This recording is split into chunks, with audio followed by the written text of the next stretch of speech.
And I will just ask everyone in the audience to mute themselves until we have some questions at the end. And just as an introduction, I'd like to make a few comments about Dr. Christopher Tounsel, who moved to Seattle not that long ago at the University of Washington, but he has his history degree from Duke University undergraduate in 2009. He has his master's and PhD, University of Michigan in history. His PhD was in 2015. And I think you said you came here in about 2019 to the University of Washington. 2022. So 2022. Okay. And apparently loves it. So we're very glad that he's here.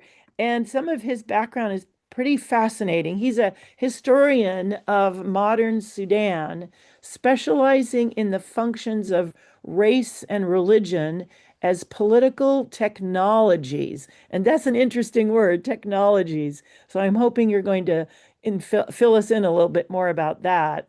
And he's authored several books. One printed by Duke University Press, Chosen Peoples, Christianity and Political Imagination in South Sudan, and another from Cornell University Press, Bounds of Blackness, African American Sudan and the Politics of Solidarity.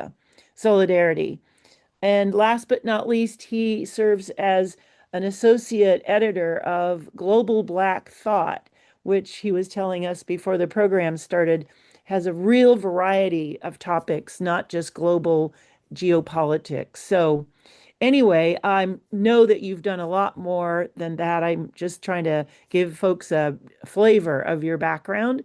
And so we are recording, and I think I gave you the floor for your presentation. So you can go ahead and put your PowerPoint up there and we'll make sure everybody can see it. sure. And thank you so much for that present or for that introduction. Um, and yes, really thrilled to be able to engage with the World African Council in Olympia. I did a talk a couple of years ago for the World Affairs Affairs Council. Council. And you know what? So, We just call it OWAC and people go, oh what? okay. Is that OWAC or oh what?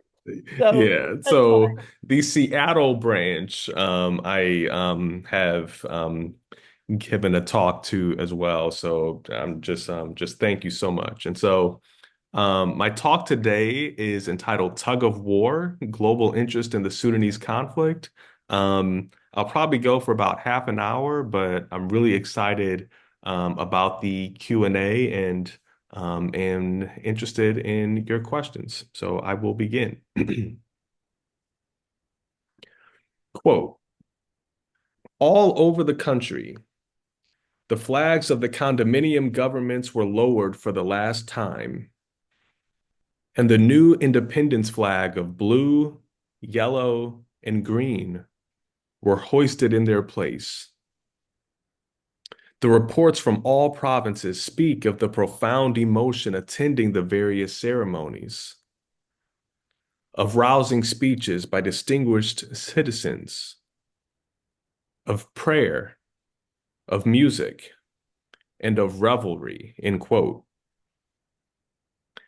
These words were recorded in the Sudan Monthly Record newspaper in 1956.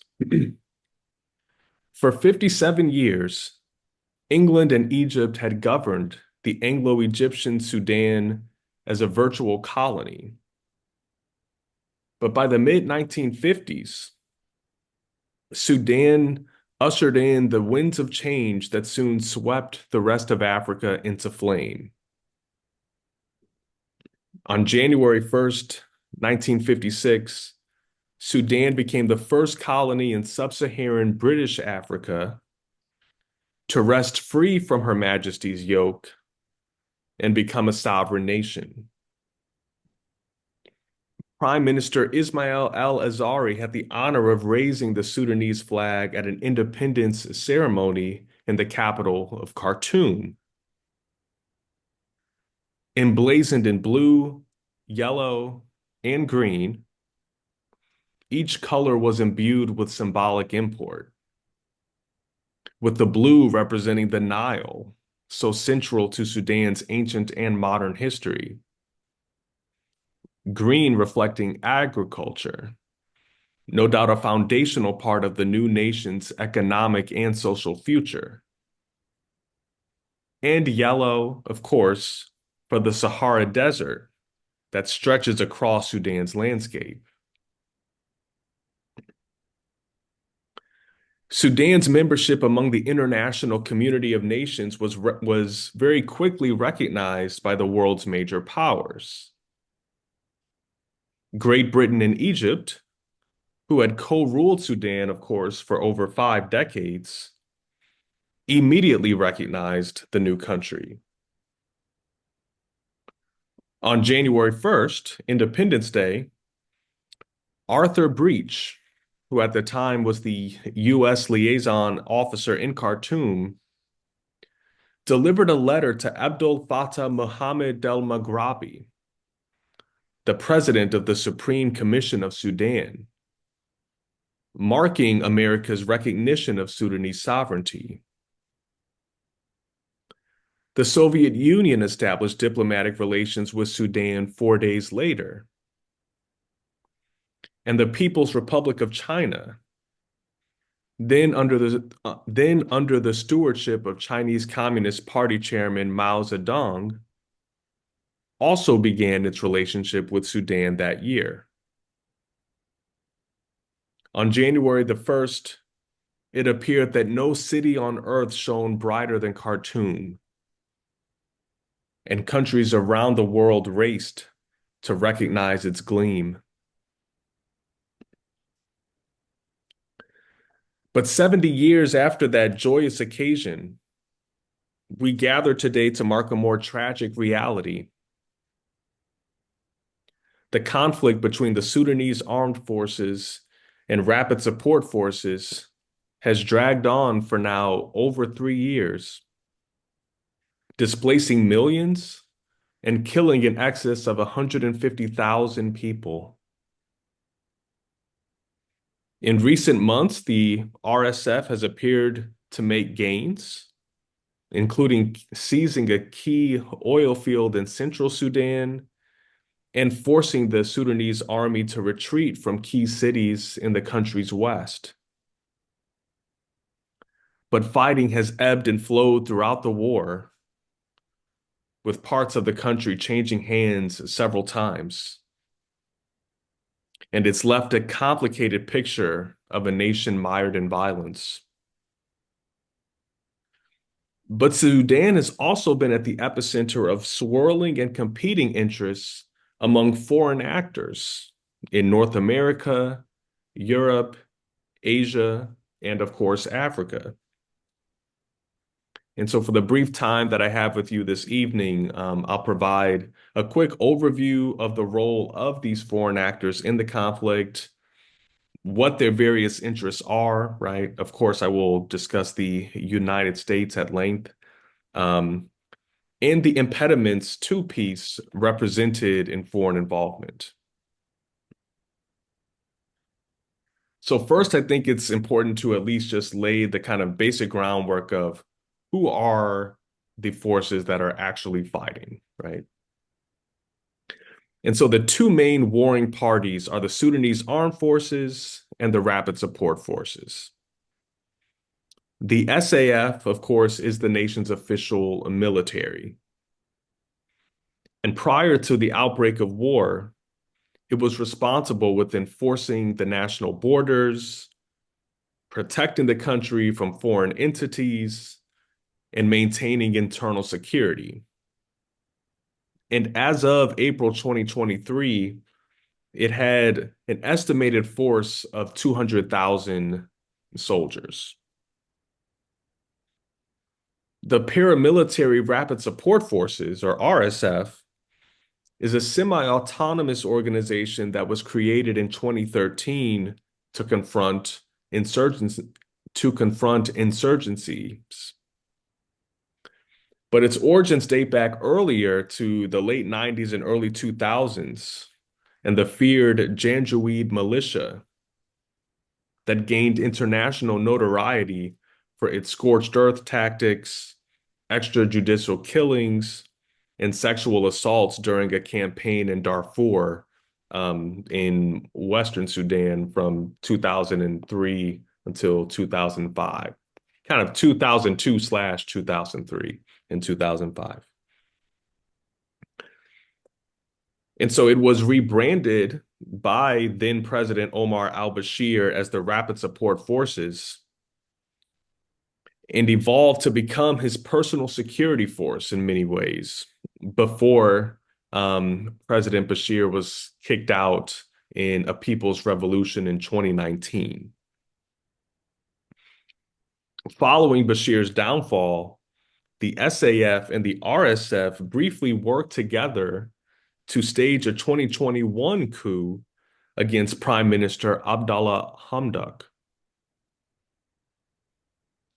But a power struggle soon emerged between the leaders of these two groups, who I'll talk about momentarily, amid disagreements over the future direction of the country and whether the Rapid Support Forces should be incorporated into the SAF. And by the outbreak of war in 2023, the RSF had amassed around 100,000 troops. So the Sudanese armed forces twice as strong in terms of kind of demographic power, right?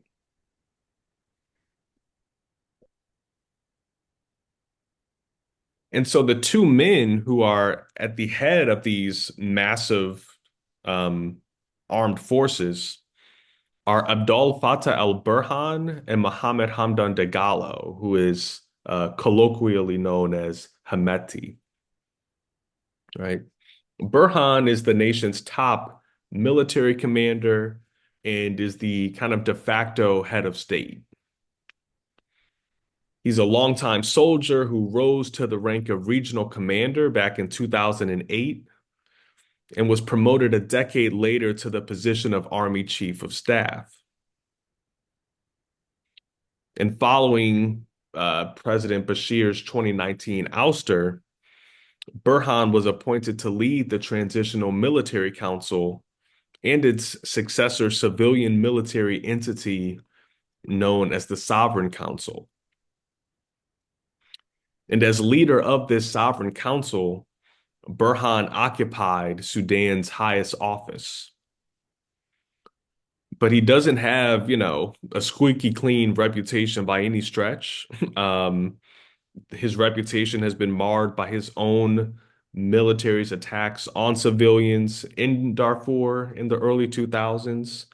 Um, and most recently, his reliance on support from Islamist groups in the wake of a people's revolution that is trying to really become more ecumenical and really embrace non-Muslim populations, despite, of course, being a majority Muslim country. Now, Hemeti, on the other hand, the leader of the RSF, used to be Burhan's second in command.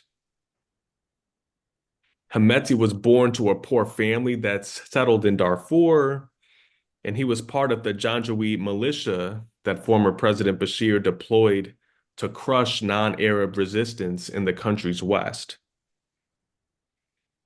He became leader of the Janjaweed before going on to head the Rapid Support Forces, and he acquired a reputation as a ruthless commander whose brutal methods disturbed even some of his fellow officers.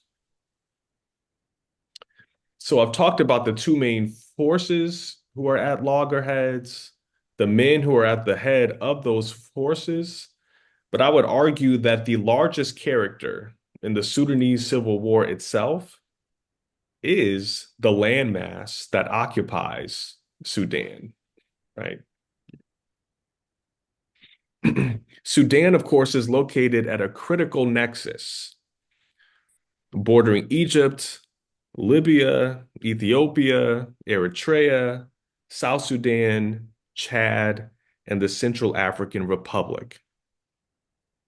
And while they're not pictured here, Sudan is, of course, where the White and Blue Niles merge, right? The Blue Nile coming in from Ethiopia, the White Nile going all the way down into Central Africa. And Sudan is home to more than 60% of the Nile River basin. Hmm. And as such, safe management of the Nile's water is crucial for stability of the region, right? Egypt, for the last 5,000 years, has seen the Nile as existential, right? And to this day, Egypt is 90% dependent on the Nile for its water supply, while Ethiopia to the east is looking to double the country's electricity generation through the construction of the Grand Ethiopian Renaissance Dam. But this project, of course, has been a source of contention.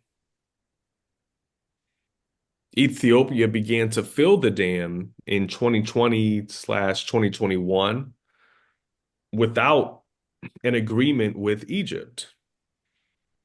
And in 2022, Egypt protested Ethiopia's planned third filling of the dam all the way up to the UN Security Council. The UN has called on Egypt, Sudan, and Ethiopia to negotiate a quote unquote mutually beneficial agreement over management of the Nile. And obviously, this is something that will be very difficult now that there is conflict in Sudan. But as we see on this map, Sudan also has a strategic location on the Red Sea, right? A body of water that, despite its relatively slender size, contains about 10% of global trade, right? i.e., 10% of all trade goes through the Red Sea at some point, right? Because of the Suez Canal's continued importance in Egypt of linking Asian and European markets.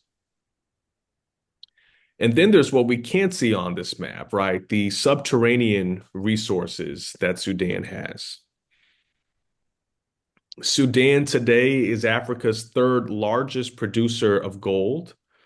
Um, it has major oil reserves as well, and it produces over 80% of the world's gum arabic, which some of you may know is a component for food additives, excuse me, as well as paint and cosmetics.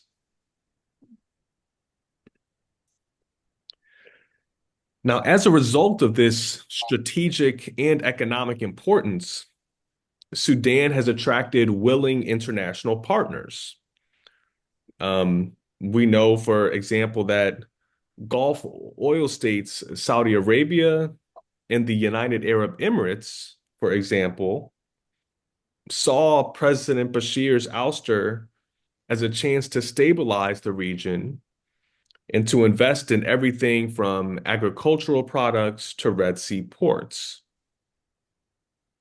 And Sudan's leaders for the past, several years have been none too picky about who they partner with. While much of the international community shunned and sanctioned Russia after the 2022 invasion of Ukraine, Sudan provided Moscow with an economic lifeline through its gold reserves.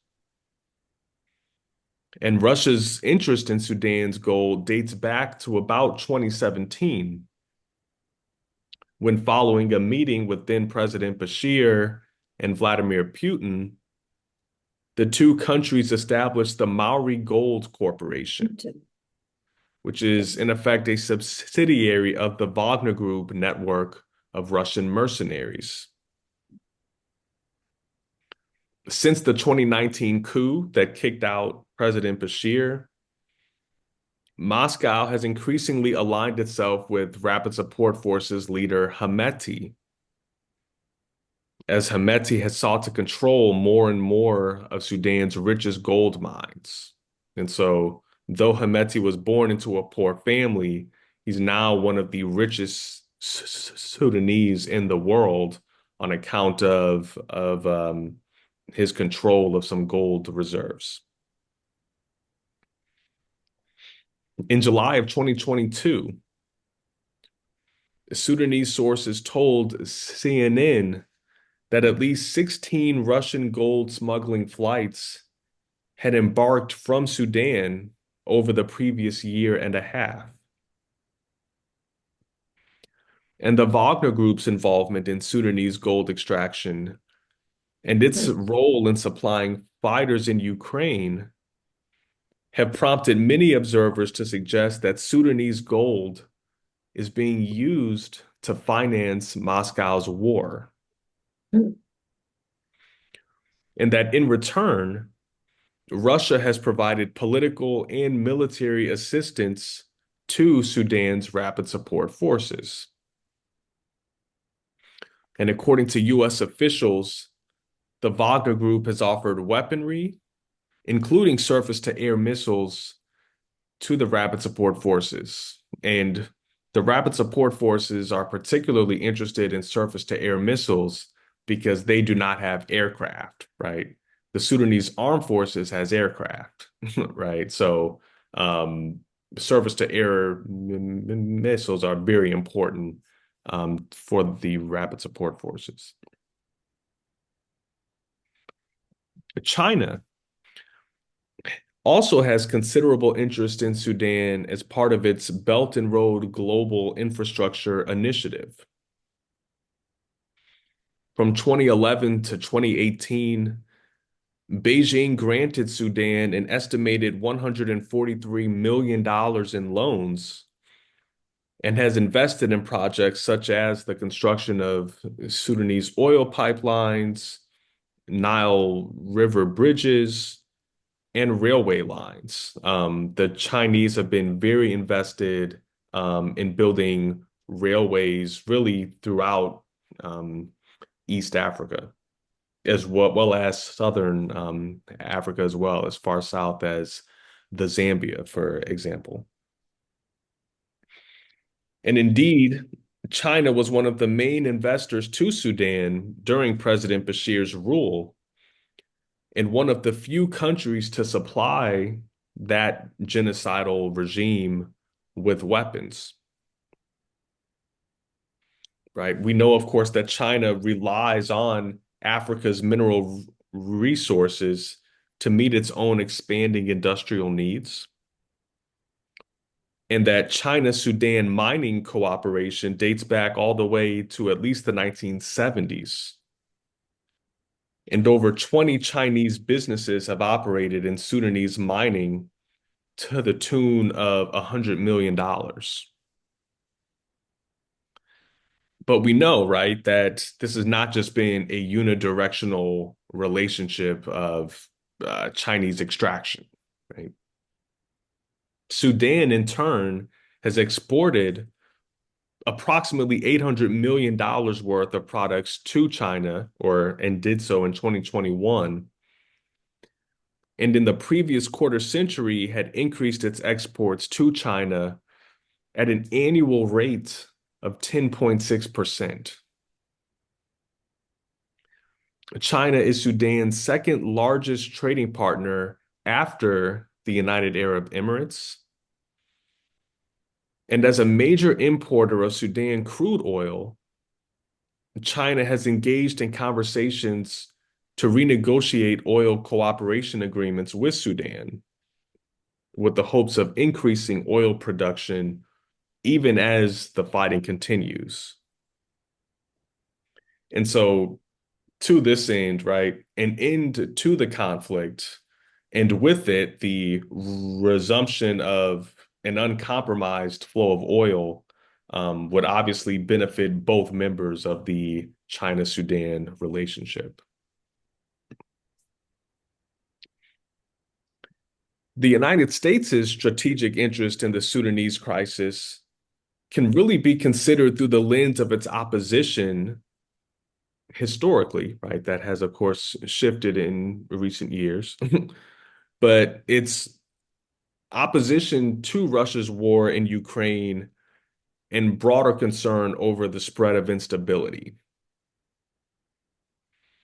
Sudan's potential to prop up Moscow's war effort would make Western leaders weary of the rapid support forces gaining an upper hand, right?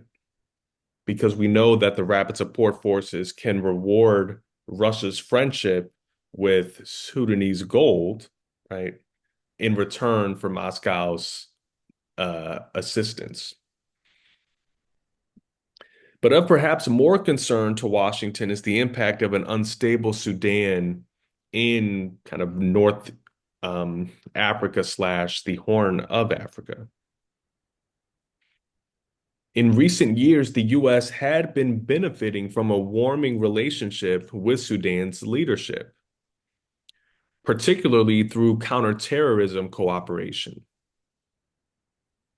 And so the U.S. would ordinarily be fearful of Sudan's instability, providing the kinds of conditions in which groups like Al-Shabaab in places like Kenya and Somalia may thrive, or that the situation could trigger a refugee crisis in Sudan's borders, or sorry, on Sudan's borders, which of course has already begun, right? But particularly in the neighboring countries of Ethiopia and South Sudan, which even before the war began were already countries that were struggling to keep their own fragile peace deals in place. In January of 2025, right, during the waning days of the Joe Biden presidency, the State Department determined that the Rapid Support Forces and its allies had committed genocide. And the US government sanctioned Hemeti, prohibiting him and his family from traveling to the US and freezing any American assets that he might have held. But once Trump came into office, he began to chart an altogether different path as it related to the US's position towards Sudan. His executive order freezing contributions from USAID closed most of the emergency food kitchens that were established to help those impacted by the conflict, right? And we have evidence, right, that food kitchens in Khartoum, literally within hours of USAID aid being cut, were forced to close. The Trump administration has also refused to acknowledge the reality of genocide in Darfur, right? And by refusing to acknowledge, there was a press conference last year in which the question was broached whether or not the State Department was continuing to operate with the understanding that a genocide was taking place in Sudan, and every answer but no was basically, or sorry, every answer but yes was basically responded with, right? Very evasive, kind of we're taking it day by day, right? But not committing to the determination that had been made by the State Department again in January of 2025. And so taken together, it's a bit more difficult to discern how the Trump administration is weighing its desire to have Sudan as a regional ally against its desire to invest in conditions that would necessarily foster a lasting peace. Um, yeah, and I can, of course, talk about this more in the Q&A as well. Now, while the fighting has been contained largely within Sudanese borders, it is being fueled from outside of the country. Amnesty International has reported that despite a decades-old arms embargo by the UN Security Council, manufactured weapons and equipment from China Russia, Turkey, and the United Arab Emirates have been used by both sides in the conflict. The Sudanese government has accused the UAE of providing military assistance to the Rapid Support Forces, and the Rapid Support Forces have in turn been accused of using the UAE for illegal gold trafficking. The UAE bought almost all of Sudan's gold in 2023, right? The year that the conflict broke out. And this was a year in which Sudan exported over $1 billion worth of gold. The UAE has also been accused of providing economic support for the Rapid Support Forces. And in January of 2025, the Biden administration sanctioned 7 UAE-based companies for funding Hemeti. In addition to providing economic support for the Rapid Support Forces, the UAE has also been found to be providing military assistance, with U.S. intelligence reporting that the UAE had increased its supply of Chinese drones to the RSF.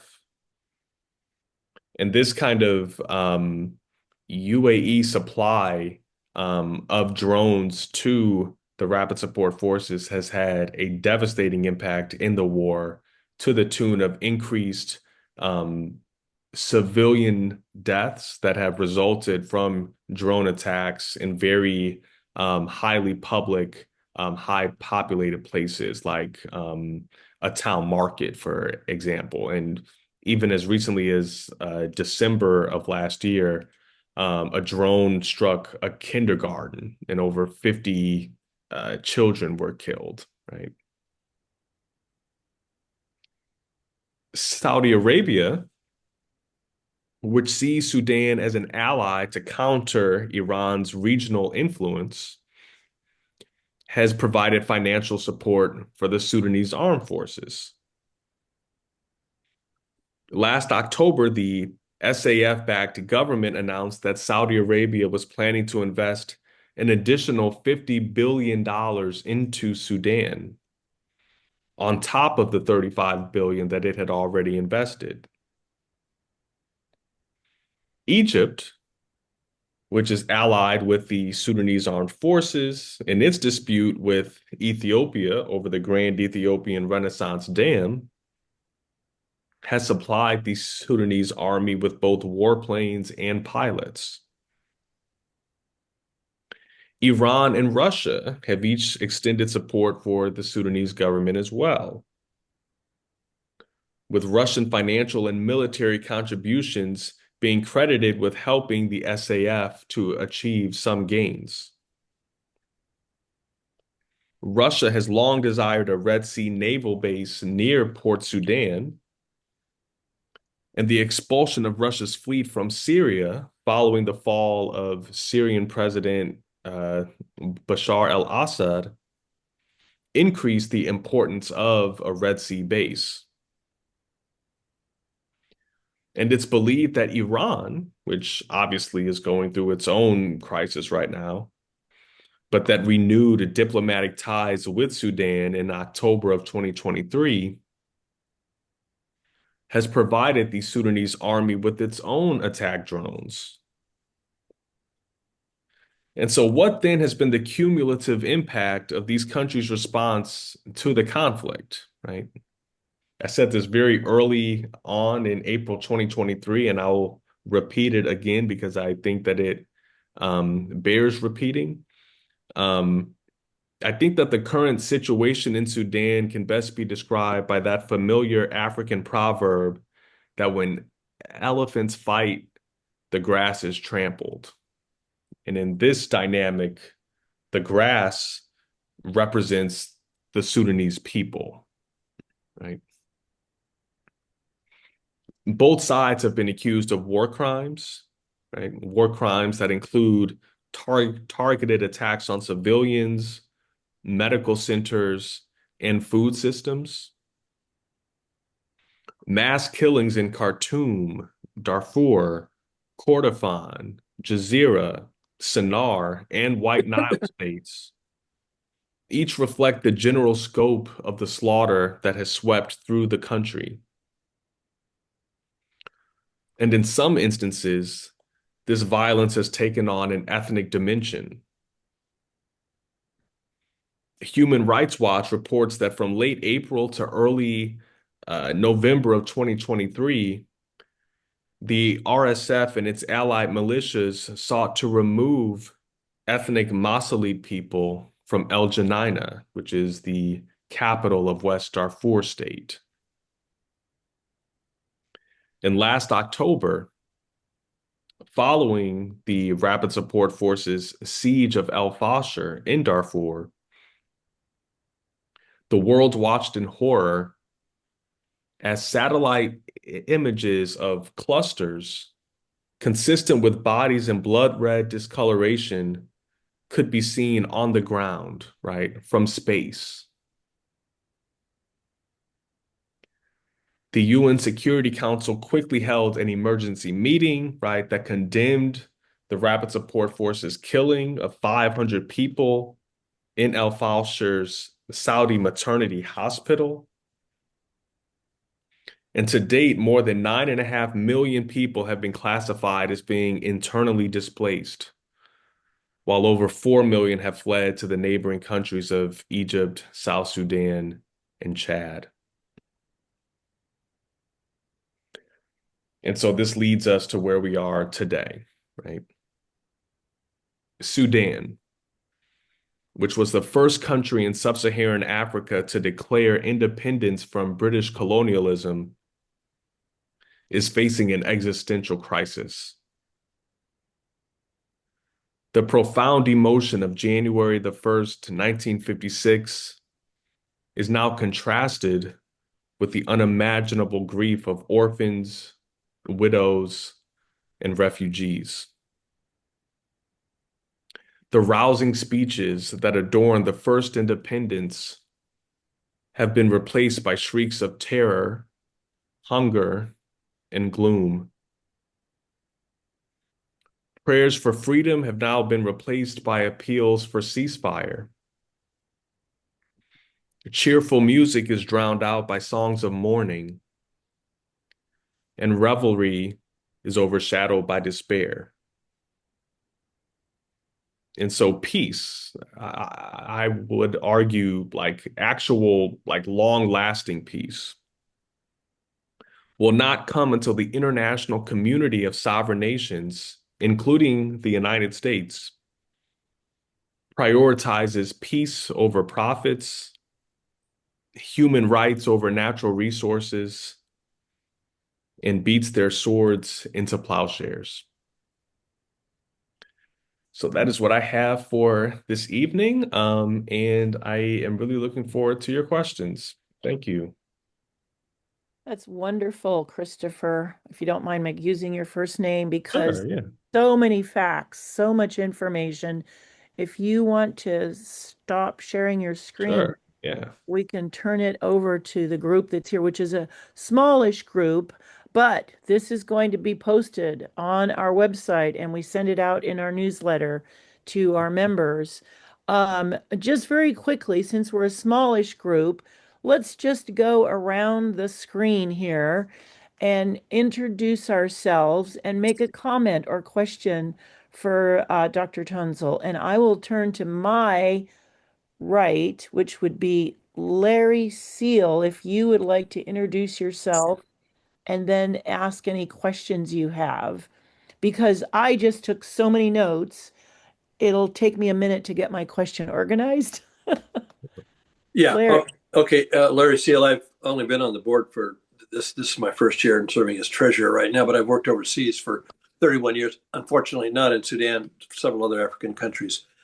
Um, I I think I just ask you sort of the big question here that might be hard to answer. At the very end, you indicated that the resolution of this conflict will require somehow the engagement of the international community. So my question is kind of like, how can you see that being put together? Sure. Yeah. Um, Uh, should I basically field all of the questions and then kind of go one by one, or would you like me Sure. to That respond to each question as it comes? That's probably a good idea. Then we'll be able to get everybody's questions out. So, Larry, that's a good one. How do you then move into some peaceful resolution? And then Sure. I'm going to turn to Kurt Eschels, who I haven't seen for a while. Hi, Kurt. If you could unmute yourself, introduce yourself, and ask any questions, and Dr. Tunzel will write them down and then go through them one by one. Yes, Kurt Eschels, thank you. My question is similar to what Larry Seal just asked. We can see that there are uh, just terrible conditions and understand that there are forces that seem to benefit from the instability, from the disruptions. And my question is, uh, much like Larry asked, how do we find the way to prioritize, as you were saying, so that um, people are put first, profits are put second, and look at regaining some stability in that key area of the world. Absolutely. Thank you. And then we'll turn it over to Jim Lazar, the one with the solar panels behind him. Go, Jim, with your solar panels and your question. I'm Jim Lazar. I'm an economist retired from a long career in electric utility regulation and planning. And I've worked in Southern Africa, but nowhere near Sudan. My question is, why are Russia and the UAE supporting both sides in this conflict? That's just bizarre. Or is it simply a matter of barter for gold, and whoever happens to control the gold mines gets the armored personnel carriers? Good question. Thank you, Jim. I'll turn it now to Joanne. Hi, Joanne. Hi Nice to there. see you again. Would you like to introduce yourself and pose a question or a comment? Yes, my name is Joanne Dufour from Lacey, and it's always a pleasure to be connected with the World Affairs Council. Um, I did want to, back in the early days of hearing about Darfur, I was recruited by a gentleman from the UN to try to develop some curriculum. But the issue was so much simpler, I may say, back then. So I'm amazed at how complicated it has come. But I remember we had efforts, there was such resistance in getting any acknowledgement of genocide. There was just total resistance. And it was an uphill fight to try to identify why the genocide was as it was. And of course, the Janjaweed were notorious in Darfur, but we were trying to talk about, I can recall that we were targeting the Coca-Cola company because they were getting and I guess you were talking about food additives. Yes. So I Yep. was just curious if over the course of time, whatever happened, did you see any effects of either divestment, or is Coca-Cola still in business with with that food additive? Thank you, Uh, Joanne. Very interesting question. Great. And we'll get to the answer to that. I don't see Jane Stone picture or Dana's iPad or anybody else that would like to introduce themselves. Oops. Oh, there we go. Hi, Jane. Do you have you want to you have to take your There you go. mute off. We can't hear you, Jane. Yeah, you have to Turn unmute. on my audio. Yeah. Can you hear Yeah. me? Yes, thank you. Okay. I've been on the board for a number of years and always been interested in Africa, but I'm not by any means knowledge very deeply knowledgeable about it. But I remember in the early days of the Obama administration, I think it was Samantha Powers that was very, very interested in the conflict in uh, in East Africa, and I'm just wondering, where has all that gone? Why is it not in the news, and why aren't there people that are, speaking out about it? Is there a reason for that? Yeah, that's my same impression, Jane. Thank you for that question. And I'll move to Dana's iPad Pro, then to John and Mary, and then Ellen. Hi. So this is Dana and this is Elaine. But one of the things that you had mentioned was I think it was 9.5 million internal sort of displacement. And in terms of sort of moving outside of Sudan, going to say South Sudan, you said Chad, Egypt, what is, sort of how is that movement sort of countered by those countries or accepted? And what is happening sort of internally, I guess, in terms of that kind of movement? Absolutely. Thank you so much for that question. Yeah, I can definitely talk to that. Yes.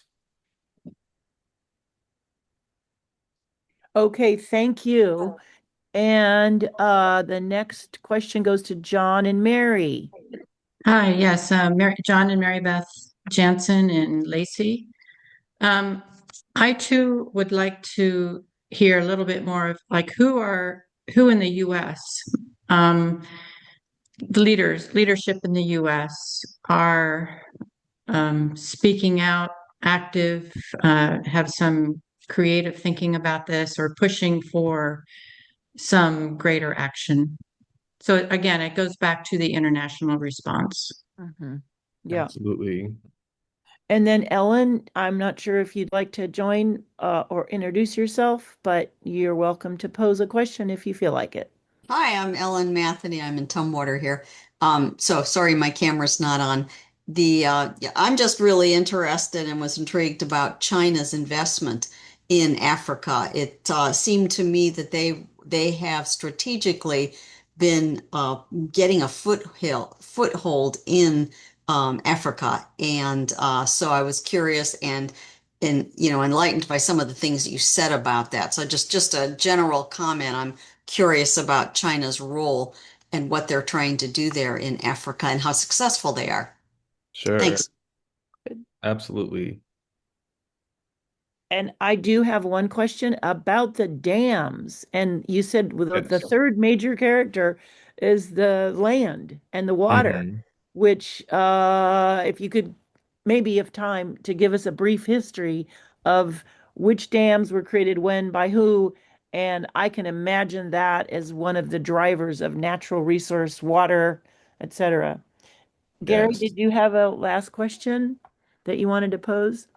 Uh, no, I think most of them have been asked. I think the biggest question, additional question would just be with the refugees flowing into the other countries there in the region, um, will this conflict, will this have an impact and will this conflict spread? Like in Mm. South Sudan, is this conflict starting to spread down there and impact just on the whole Horn of Africa region, I think. Yeah. Absolutely. Well, thank you so much for all of your questions. I have been writing them down, and so I will go one by one. And of course, where they overlap, I will try to combine them. So yeah, so in terms of how can kind of the international community of nations actually work towards peace, right? And how can people be prioritized over profits, right? Um, this is one of the most complicated, gnarly dynamics of the conflict, right? Because on one hand, right, you have countries like Russia and the US, who are on the UN Security Council, right? China as well. And all of them want their own outcomes in the war, right? Russia wants kind of a permanent foothold in the Red Sea, right? The US wants a Sudanese ally in the Horn of Africa, right? We know that the only U.S. naval base in the whole of Africa is in Djibouti, which is very close by, right? And is obviously right across from the Red Sea and the Arabian Peninsula, right? And China, right, is very interested in Sudan by virtue of it's sitting on an ocean of oil, right? Chinese investment in Sudan has been huge, not just in Sudan, but also South Sudan. Um, and so there's a way in which one could argue that the very powers who perhaps have the most sway, right, and have the most leverage, um, are the ones who,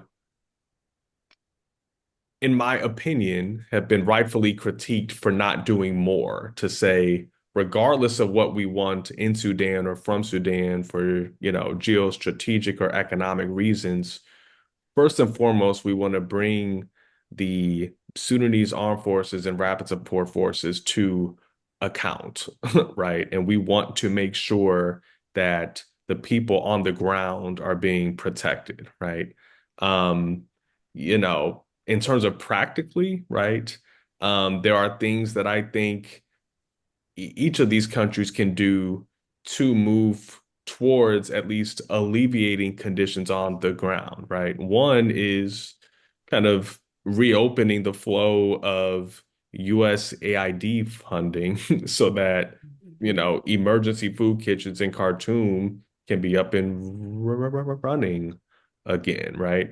Um, One thing that the Security Council could do is to really come down on the UAE for its supplying drones to the rapid support forces that we know have been documented to have killed civilians, right? So there are things that kind of have been done in terms of, a sanction here or there.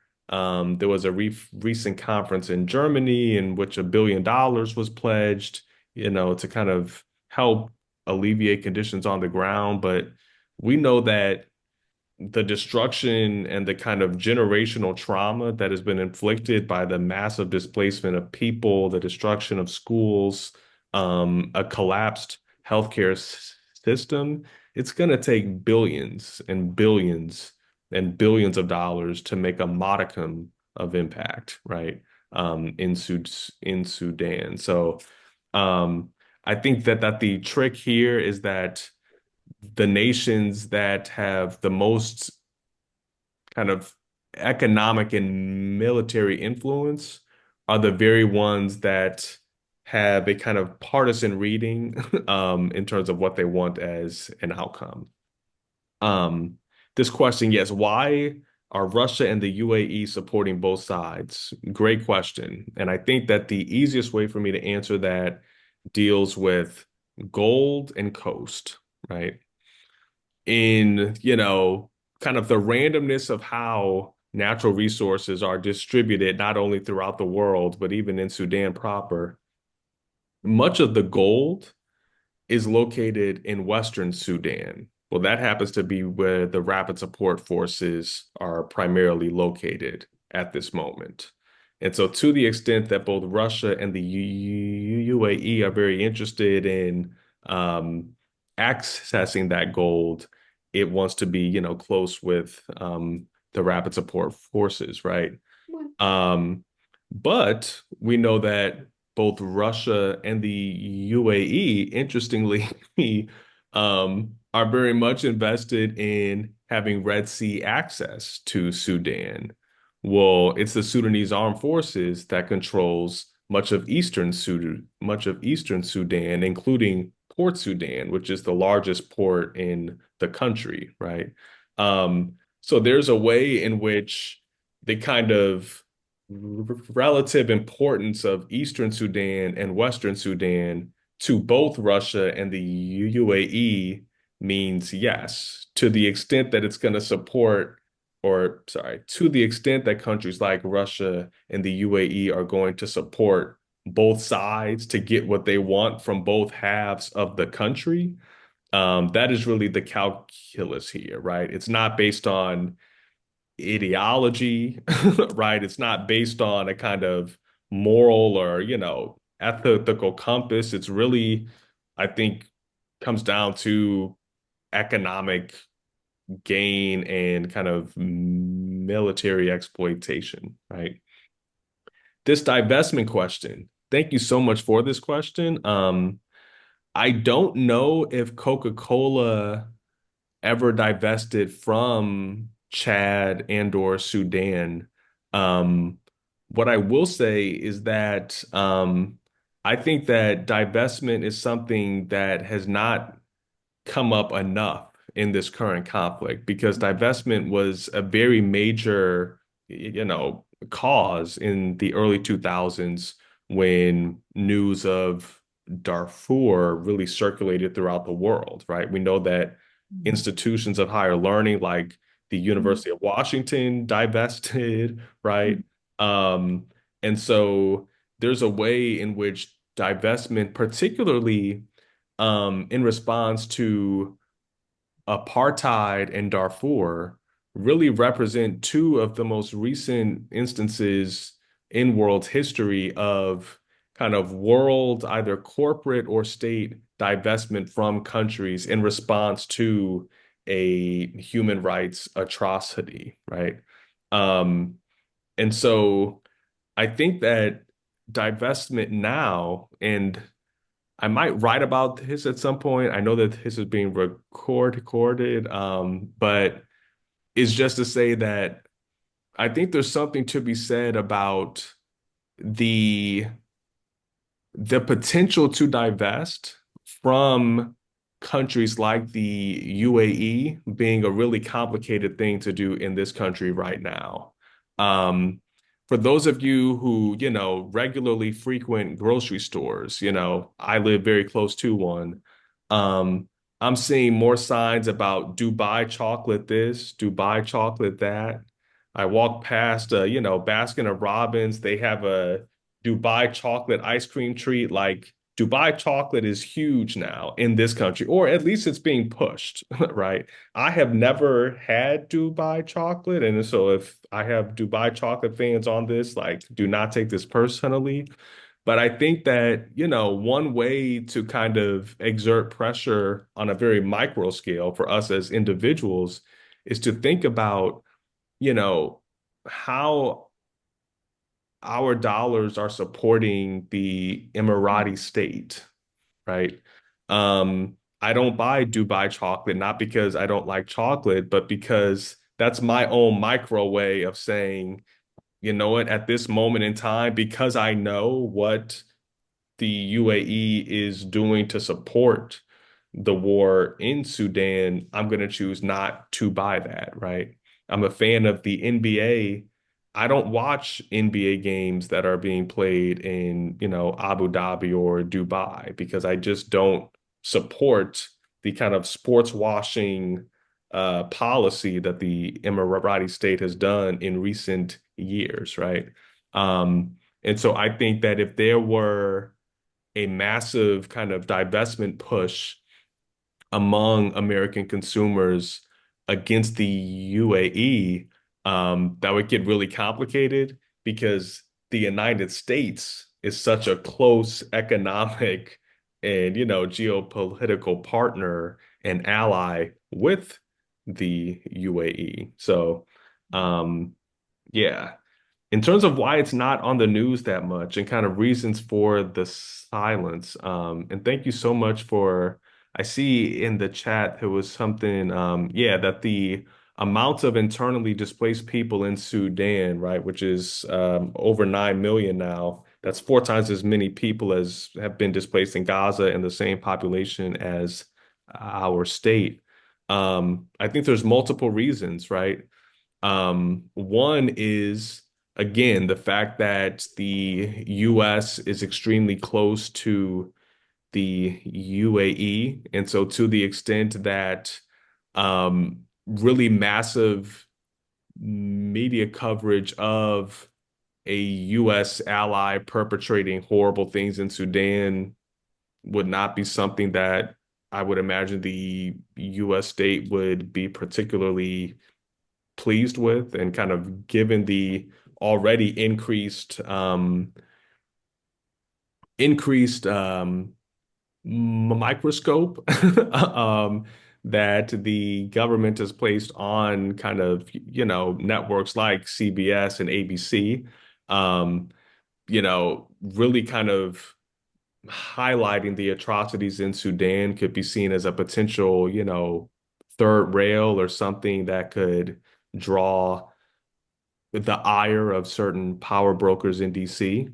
Um, there is also the argument, there's what this one Cameroonian journalist has described as racial empathy bias, right? That, the Sudanese conflict is going on at the same time, of course, as the war in Ukraine, the conflict in Gaza, right? And so, to the extent that there is a history of certain populations being kind of magnified, or that certain groups' pain, right, literally commands the attention of more eyeballs, right? Gets more clicks.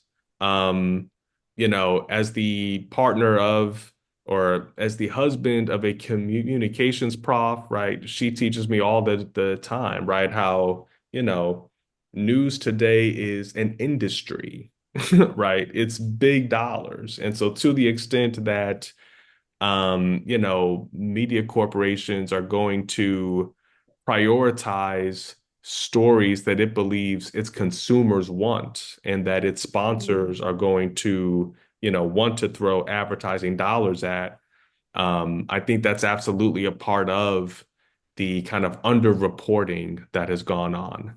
Um, this question, right? In the midst of the underreporting, who in the US has kind of been very prominent in trying to, encourage the United States government to do more? Um, there's two that come to mind. One is Sidney Kamlager Dove, who is a congressman out of California. Um, and then our own Congressman Jayapal. She has been Mm. very vocal about the Sudanese crisis, and has been doing everything, I believe, right, in her power, to use her position to kind of keep Sudan on the, U.S. foreign policy, or sorry, in the U.S. foreign policy conversation, right? Um, but so much more is needed. So much more, right? The scope of the, suffering is so big. And so while, I don't mean to demean in any way the activity, right, that those two Congress women have done, it really requires a critical mass of people in Congress, in state, um, you know, to, I think, really make an enormous change, right? Um, Connected to that, this question about, how has the movement of refugees, um, you know, in states like Chad, South Sudan, Ethiopia, Egypt, right? How have these neighboring countries responded, right? Um, the answer to that is, um, the countries, in my opinion, have been generally accepting, with the exception, I would say, of Egypt. Um, Egypt very early on kind of was, very closely patrolling its border, and even like sending, Sudanese back to Sudan, right? Um, the two countries that have received the most have been Chad and South Sudan. But even Chad, right? Not because of any, social or, um, what word am I trying to find? Like, Chad has essentially closed its border because it has said, look, we can't take any more, right? They've taken in hundreds of thousands of refugees, and to the extent that the rapid support forces are active in Darfur, I think that there is increasingly a sense within Chad that um, the war in Sudan cannot become a domestic security issue for Chad. So I think that Chad is kind of at a tipping point in terms of, you know, being both humane in terms of accepting as many refugees as it can, but actually getting to that point where they're like, maybe we've accepted as many as we can. South Sudan is a really interesting case. I could go on and on about that one, but I'll be brief. South Sudan was already um, a kind of post-Civil War society itself, right? It had its own internal conflict from 2013 to 2018, where hundreds of thousands of people were killed. South Sudan today is the least electrified country on earth, right? South Sudan was facing famine conditions, and South Sudan had never had, still to this day, has never had a national presidential election, right? So they've had someone who has remained in power and delayed elections multiple times. All of that is to say that that South Sudan was in no position at all to add to that receiving hundreds of thousands of refugees, right? But it has, right? And so to the extent that the South Sudanese government, I think, can go any number of ways, right? They could say, look, the fact that we've had to take in so many refugees reinforces the fact that we're in a state of emergency. And so guess what? We're going to postpone national elections once again, right?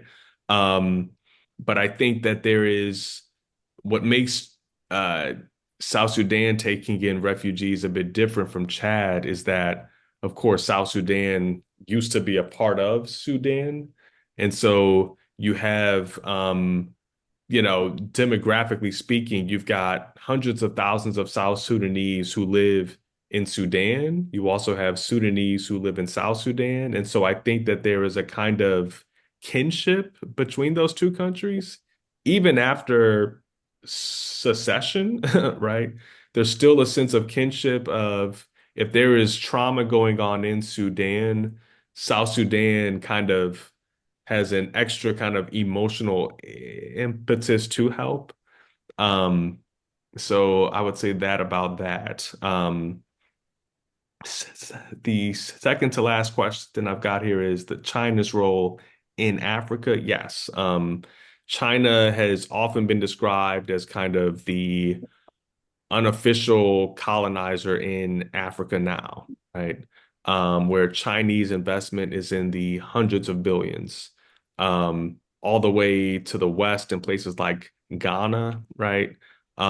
Certainly in Southern Africa, in terms of the immense, gold and diamonds and other subterranean resources, investing in railways, right? All up and through Southern Africa and East Africa as well. Um, Again, China is very interested in African oil, right? Um, and it's interesting because while this is not China, one of the reasons, in addition to gold, that the UAE has been said to be very interested in Sudan is for one very basic mineral resource, and that's food, right? Foodstuffs. As we all know, the UAE geographically is a very tiny country. Sudan has often been thought of as one of the breadbaskets of the region. And so as the UAE expands and becomes kind of a larger economic power, they're literally thinking about, okay, how can we have a kind of, or how can we increase our agricultural footprint in Africa? So yeah, I would say that, but yes, China's role in Africa has been growing since at least the late 20th since at least the late 20th century, and I do not see that slowing down anytime soon. Last but not least, with dams, yes. So certainly the role of the Nile in kind of Egyptian, Sudan, Ethiopian relations really goes back all the way to the colonial period. Um, Despite the fact that Egypt does not contain as much of the Nile as Sudan, um, because of British colonialism and this agreement known as the Nile Waters Agreement, um, Egypt and Sudan really have outsourced legal power, if you will, over any other country that the Nile courses through.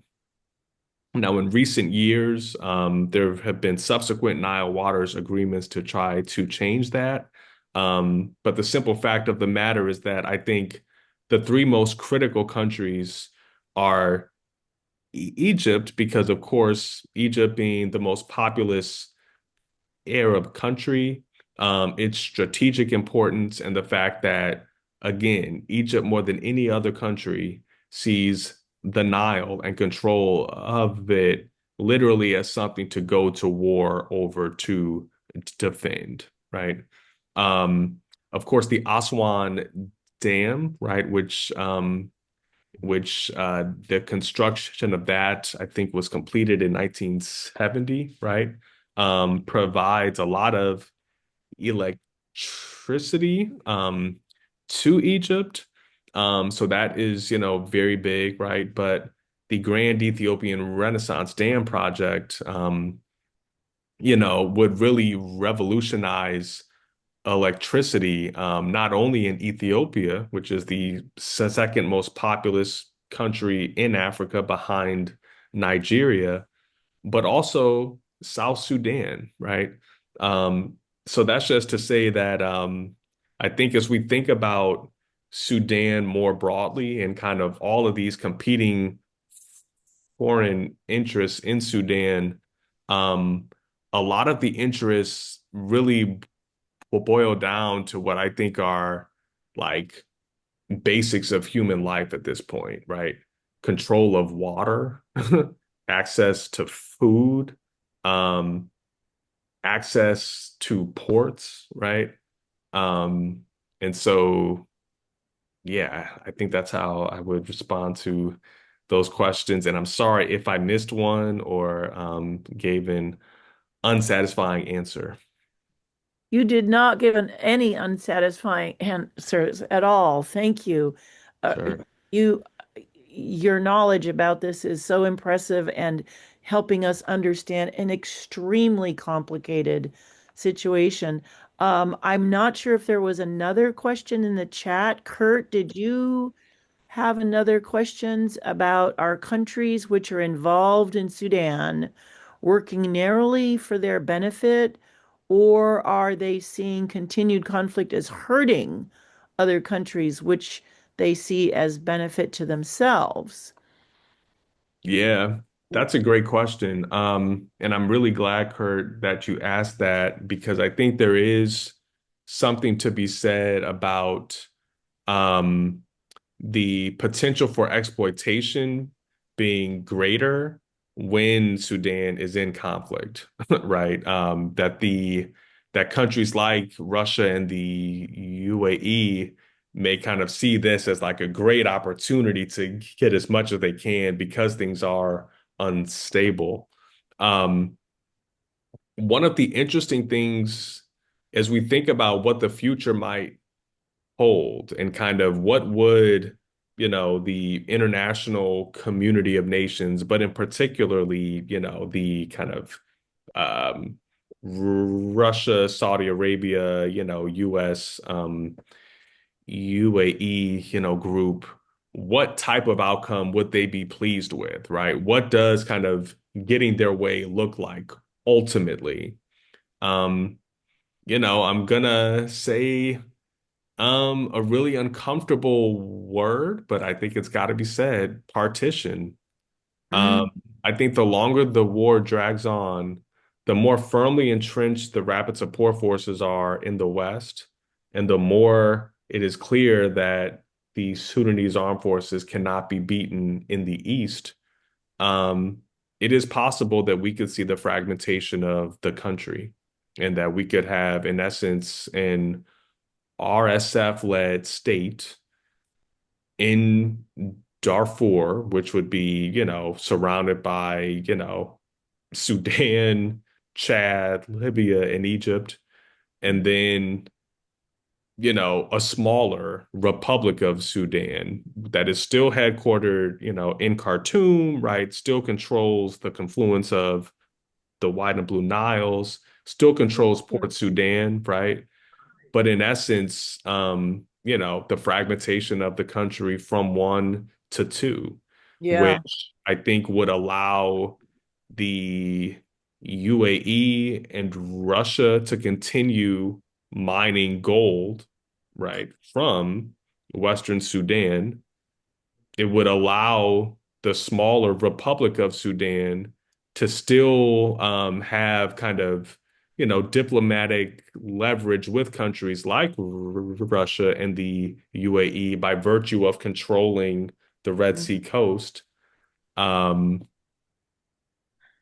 but I don't think that that would be good for the people on the ground because the rapid support forces, in my opinion, is a genocidal force. And so the idea of a genocidal force now being an actual state, right, with all of the kind of, leverage and coverage and sense of officialdom that comes with that, um, and the minority ethnic communities in Darfur that then would be at the mercy of this state, I think would be a horrible Yeah. outcome, right? Yeah. So Well, the, yes, but Jim had another question. Jim, mhm. you have your hand up before? I did. I mean, it occurs to me that this is another partition. South Sudan was the first partition. Yeah. Exactly. How Yeah. healthy is South Sudan? Is it a functioning country? It's not healthy. And there are glimmers. If South Sudan were a person, I would say, and of course I'm talking about the state, right? The people are great, healthy, full of culture, like yes. But in terms of the state, I think it is not in a coma, but it is like faint heartbeat because the president, the head of state, has been clinging to power for the last 15 years. His arch nemesis is currently under house arrest, but they've been at loggerheads since the 1980s. Um, Again, the least electrified country on earth, massive corruption in the state. Um, And so it's just one of those where the people deserve so much better than the state has given them. And I mean, if we're comparing South Sudan to Sudan, I mean, it's better than Sudan, but Sudan is like as worse as it can possibly get, right? And so to say that South Sudan is healthier than Sudan is a pretty low bar.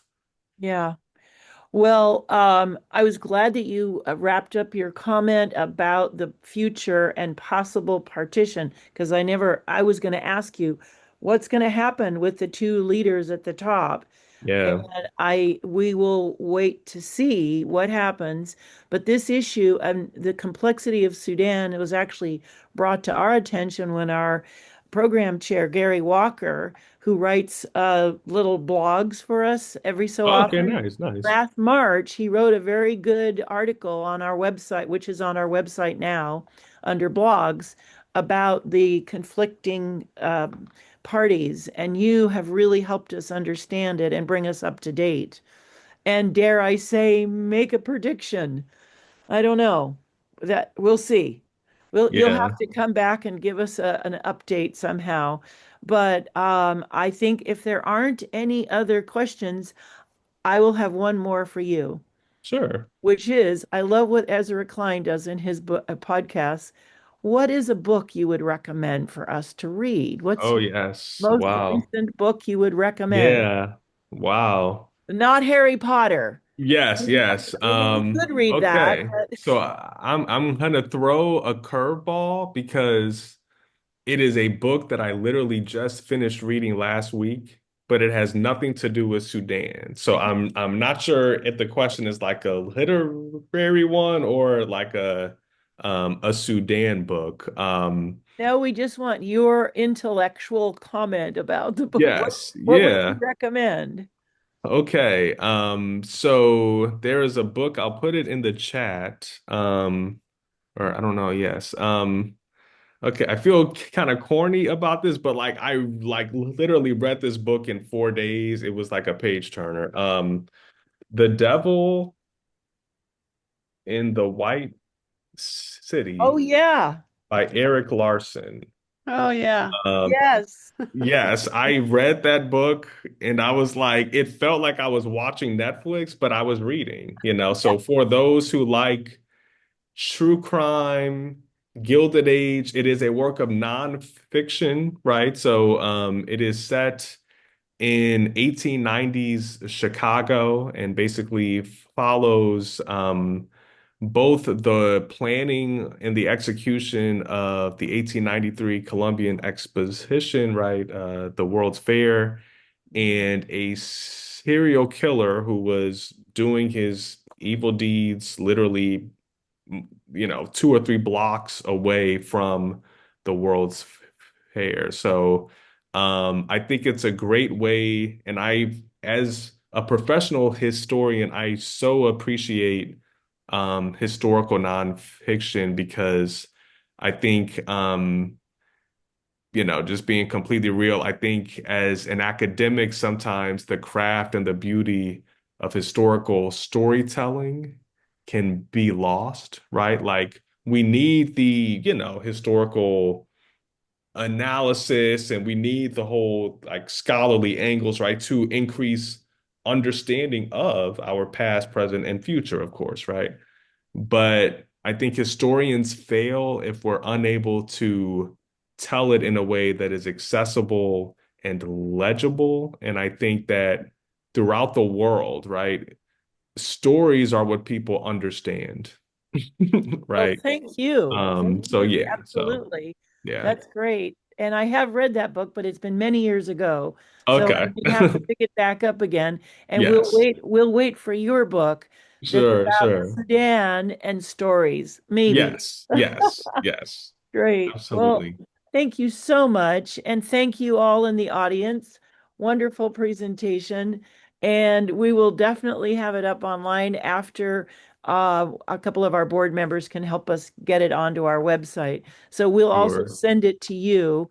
And so you can put that on your website or wherever you like Sure. to put it. And thank you so much for having me. And more importantly, like, thank you for devoting space to Sudan because it is such an undercovered phenomenon right now. And so spaces like this matter, Yeah. right? So thank you and the um, Olympia World Affairs Council Yeah. for investing in this. Really appreciate it. And thank you, Gary Walker, for helping us bring Dr. Tounsel here. So very good. And I will stop the recording and we will say good night. Sure. Okay. All All right. Bye-bye. right. Thank Good Bye. you. night. Bye-bye. Thanks, Chris. Thank Oh, you. you are welcome. Beautiful. Thank you.